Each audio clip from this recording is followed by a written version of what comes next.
सुप्रभातम भैया बहन। आज हम लोग इस वीडियो में कक्षा नवम का प्रथम पाठ, जिसका नाम भारतीय वसंत गीति है, उसे पढ़ेंगे। इसके गीतकार पंडित जानकी वल्लभ शास्त्री हैं। इस वीडियो में हम लोग इस पाठ का प्रश्नोत्तर देखेंगे। पहला प्रश्न है, एक पदेन उत्तरम लिखत, यानी एक पद में उत्तर लिखना है। पहला प्रश्न है, कवि काम संबोधयते, यानी कवि किसको संबोधित कर रहा है। तो इसका उत्तर एक पद में दें तो वाणीम होगा या सरस्वतीम होगा। वाणी सरस्वती का ही पर्यायवाची शब्द है, यानी कवि माँ सरस्वती को संबोधित कर रहा है। अगला प्रश्न है, कवि वाणीम काम का वादयितुम प्रार्थयति। कवि वाणी का वादयितुम प्रार्थयति, यानी कवि माँ सरस्वती को क्या बजाने के लिए प्रार्थना कर रहा है। तो इसका उत्तर होगा वीणाम, यानी कवि माँ सरस्वती को वीणा बजाने के लिए प्रार्थना कर रहा है। अगला प्रश्न है, कीदृशीं वीणाम निनादयितुम प्रार्थयति, यानी कैसी वीणा बजाने के लिए प्रार्थना करता है। तो इसका उत्तर होगा नवीनाम, अर्थात नई, यानी कवि माँ सरस्वती को नई वीणा बजाने के लिए प्रार्थना कर रहा है। आगे है, गीतिम कथम गातुम कथयति। गीति कथम गातुम कथयति का अर्थ होगा गीत कैसा गाने के लिए कह रहा है। तो इसका उत्तर होगा मृदुम, यानी मधुर, यानी कवि माँ सरस्वती को मधुर गीत गाने के लिए कह रहा है। अगला प्रश्न है, सरसा रसाला कदा रसन्ति, यानी मीठे आम कब सुशोभित हो रहे हैं। इसका उत्तर होगा वसंते, यानी वसंत ऋतु में। अगला प्रश्न देखते हैं। अगला प्रश्न है, पूर्ण वाक्येन उत्तरम लिखत, यानी पूरे वाक्य में उत्तर लिखिए। पहला प्रश्न है, कवि वाणीम किम कथयति, यानी कवि माँ सरस्वती को क्या कहता है। कवि वाणीम वीणाम निनादयितुम कथयति। इसका उत्तर हम ऐसे भी दे सकते हैं कि कवि वाणीम वीणाम निनादयितुम कथयति, यानी कवि माँ सरस्वती को वीणा बजाने के लिए कहता है। या दूसरे तरीके से कहें तो कवि वाणीम कथयति यत्, यानी कवि माँ सरस्वती को कहता है कि अये वाणी नवीनाम वीणाम निनादय, हे माँ सरस्वती नवीन वीणा को बजाइए। अब हम लोग अगला प्रश्न देखते हैं। अगला प्रश्न है, दूसरा प्रश्न है, वसंते किम भवति, यानी वसंत ऋतु में क्या होता है।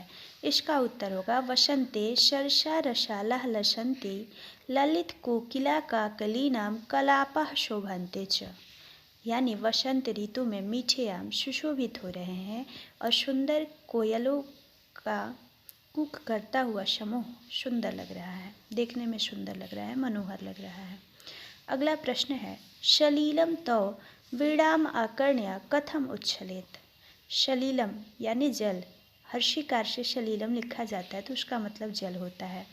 तो इसका अर्थ हुआ कि जल तुम्हारी, तो यानी तुम्हारी, वीणाम आकर्ण्य वीणा को सुन करके, कथम उच्छलेत कैसे उछल रहा है, आकर्ण्य यानी सुनकर होगा। इसका उत्तर होगा शलीलम तो वीणाम आकर्ण्य शलीलम उच्छलेत, यानी जल तुम्हारी वीणा को सुनकर खेल खेल में, यानी क्रीड़ा के साथ उछल रहा है। शलीलम का अर्थ क्रीड़ा के साथ होगा, दीर्घिकार से होगा। तो अगला प्रश्न है, कवि भगवतीम भारतीम कस्याम तटे मधुमाधवीनाम नताम पक्तिम अवलोक्य वीणाम वादयितुम कथयति। कवि भगवतीम भारतीम कस्याः तटे मधुमाधवीनाम नताम पंक्तिम अवलोक्य वीणाम वादयितुम कथयति। अर्थात कवि भगवती भारती को, यानी माँ सरस्वती को, कस्याः तटे किसके तट पे, मधु माधवी की झुकी हुई पंक्तियों को देखकर वीणा बजाने के लिए कहता है। इसका उत्तर होगा कवि भगवतीम भारतीम कलिंदा आत्मजाया यमुनायाः तटे मधुमाधवीनाम नताम पक्तिम अवलोक्य वीणा वादयितुम कथयति, यानी कवि माँ सरस्वती को यमुना के तीर पे मधुमाधवी की झुकी हुई पंक्तियों को देखकर वीणा बजाने के लिए कहता है। अगला प्रश्न देखते हैं। अगला प्रश्न है क स्तंभे पदानि ख स्तंभे तेषां पर्यायपदानि दत्तानि तानि चित्वा पदानां समक्षे लिखत। क स्तंभे पदानि ख स्तंभे तेषां पर्यायपदानि दत्तानि तानि चित्वा पदानां समक्षे लिखत। यानी क स्तंभ में जो पद दिए गए हैं उनके सामने ख स्तंभ दिया गया है, उसमें उसके पर्यायवाची शब्द दिए गए हैं, उसे चुन करके उसके सामने लिखना है। तो क स्तंभ का वर्ड हम देखते हैं और उसके बाद उसका पर्यायवाची क्या होगा वो देखते हैं। सरस्वती, सरस्वती का पर्यायवाची पाठ में वाणी दिया हुआ है, अतः इसका पर्यायवाची वाणी होगा। आम्रम का रसालम होगा, पवनः का समीरः होगा, तटे का तीरे होगा और भ्रमराणाम का अलीनाम होगा। लोग अगला प्रश्न देखते हैं। अगला प्रश्न है अधोलिखितानि पदानि प्रयुज्य संस्कृत भाषाया वाक्य रचनां कुरुत।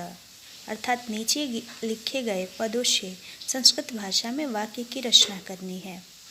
पहला पद है निनादय, इसका अर्थ होगा बजाओ। इससे हम वाक्य बना सकते हैं। अये वाणी नवीनाम वीणाम निनाद्य, हे माँ सरस्वती नई वीणा को बजाओ। अगला है मंद मंदम, यानी धीरे धीरे। इसका वाक्य बना सकते हैं पवनः मंद मंदम बहते। ग है मारुतः, मारुतः का अर्थ वायु यानी हवा होता है। मारुतः वेगेन बहती, यानी हवा तेजी से बहती है। अगला है शलीलम, हर्षिकार से है तो जल इसका अर्थ होगा। गंगायाः सलीलम पवित्रम भवति, यानी गंगा का जल पवित्र होता है। अगला है सुमनः, सुमनः का अर्थ फूल होगा। इसे हम बना सकते हैं सुमनः विकसति, यानी फूल खिलता है।